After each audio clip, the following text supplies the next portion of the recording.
a professora Isabela Gomes, sou especialista em atendimento educacional especializado e eu sou revisora e transcritora Braille do Instituto Federal do Piauí.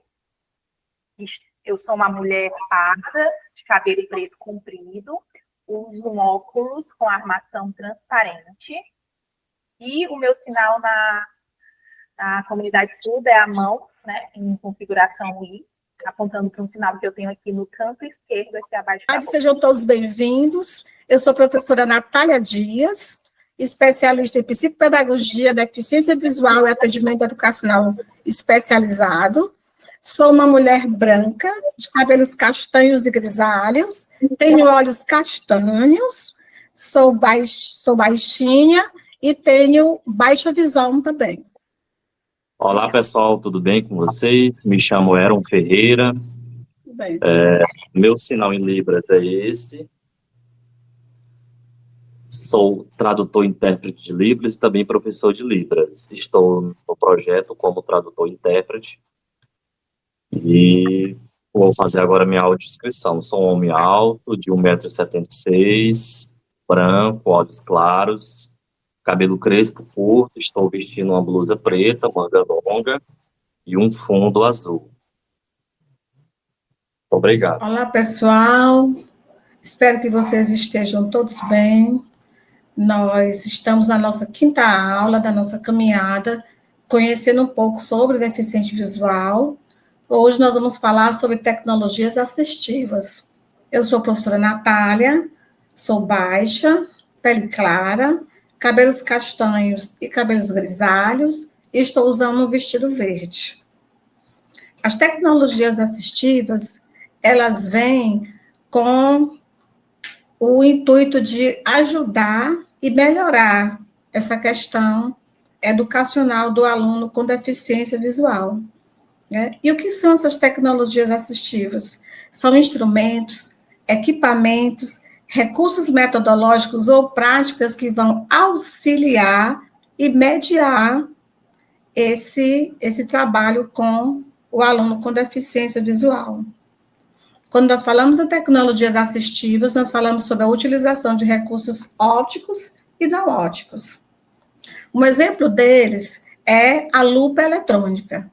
A lupa eletrônica ela é constituída por câmera, um sistema óptico e monitor.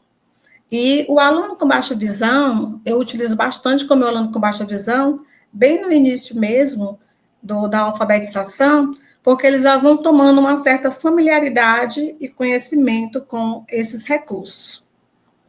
Quando nós falamos de tecnologias assistivas, né, os softwares com recursos que proporcionam a ampliação e a impressão. Nós temos softwares de leitura de tela, que permitem a escrita, a leitura e o uso, né, essa intenção com o computador e o programa NVDA. O programa NVDA, ele é bastante utilizado, eu particularmente gosto de usar ele à noite, né? Então, ele permite fazer toda essa leitura desse texto e outras questões mais que vêm incluso dentro do programa. E hoje, como nós não podemos fugir, né? Hoje nós vivemos num mundo muito, muito tecnológico. Hoje, todas as coisas que você faz, você sempre está utilizando e necessitando desses equipamentos. E nós podemos falar sobre os computadores, notebooks, tablets e celulares, né, com programas específicos que podem ser manuseados por alunos com deficiência visual.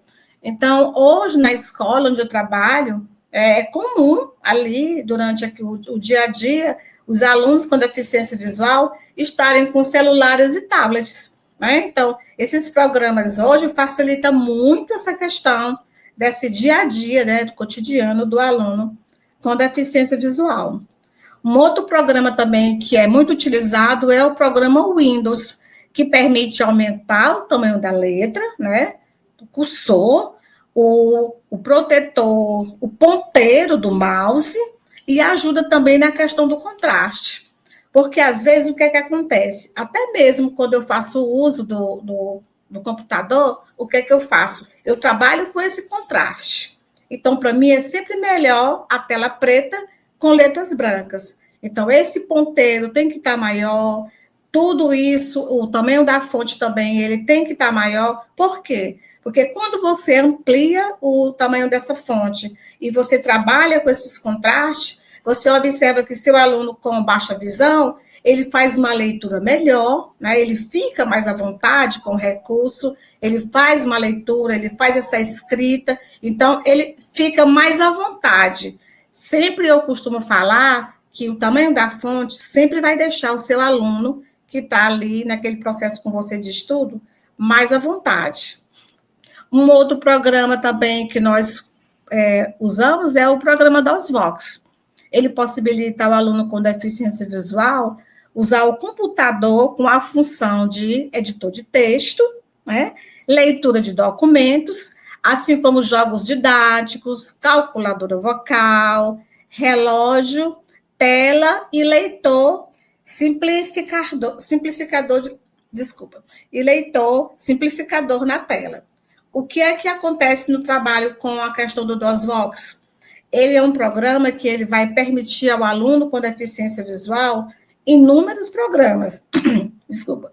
Agora, o que é que acontece? O professor que auxilia o aluno nessa questão, ou com tablet, ou computador, ou no momento que ele possa estar usando, o professor vai trabalhar esse programa e ele vai explicar para o aluno com deficiência visual esse passo a passo de como é que o aluno vai entender e aí, durante todo esse processo, como é que ele vai fazer o uso desse programa, né? O sistema DOSVox. E quando nós falamos sobre recursos não óticos, né? Então, às vezes a pessoa diz, professora, nós temos recursos óticos e não óticos. E nós utilizamos também durante esse processo. Então, o que são esses recursos não óticos? São mudanças, né? Nos materiais que vão melhorar a condição ambiental da pessoa com deficiência visual.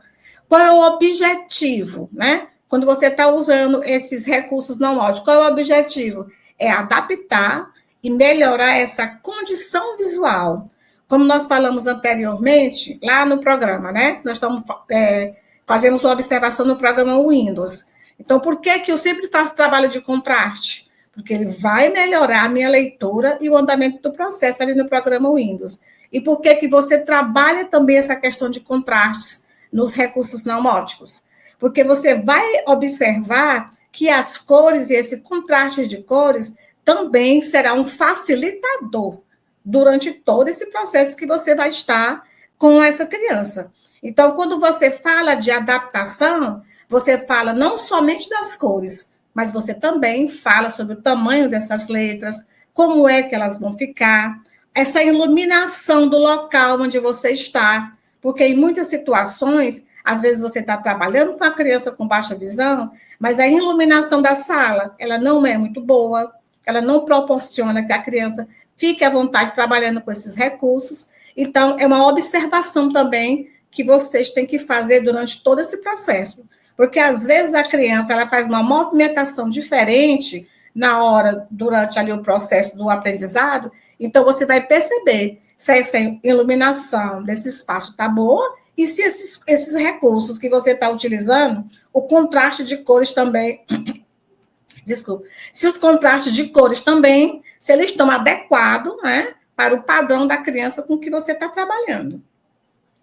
Um outro tipo de programa que nós temos é a descrição, né, e a audiodescrição, que facilita bastante na hora também de trabalho com conteúdos. Eu utilizo bastante a audiodescrição com os meus meninos, quando nós estamos falando de geografia, né, de história. E o que é a audiodescrição? Ela é uma ferramenta utilizada para garantir maior acessibilidade à informação visual e individual ao deficiente visual, e consiste na tradução de imagens com palavras. Então, por exemplo, agora mesmo no nosso slide, o que é que nós temos aqui do lado, né? Do nosso lado. Nós temos uma mesa, uma cesta, e essa cesta está com algumas maçãs, e você observa que tem maçãs que estão dentro do cesto, a cesta, né? E tem outras que estão fora, estão em cima da mesa. Então, para você que é vidente, é bem tranquilo quando você olha e você observa a imagem.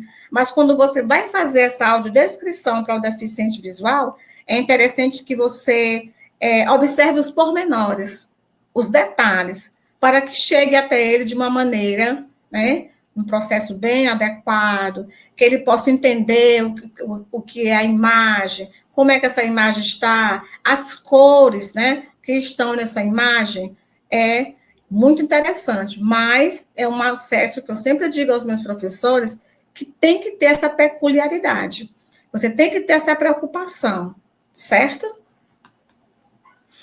E nesse processo que nós estamos agora falando sobre tecnologias assistivas, né, eu gostaria de também agradecer, né, terminamos o nosso tema, gostaria de agradecer a todos vocês, eu sei que nossa aula é muito pouca, é muito rápida, e aí se vocês necessitarem de mais algumas pesquisas, vocês podem se auxiliar de outras formas, né? Muito obrigada a todos.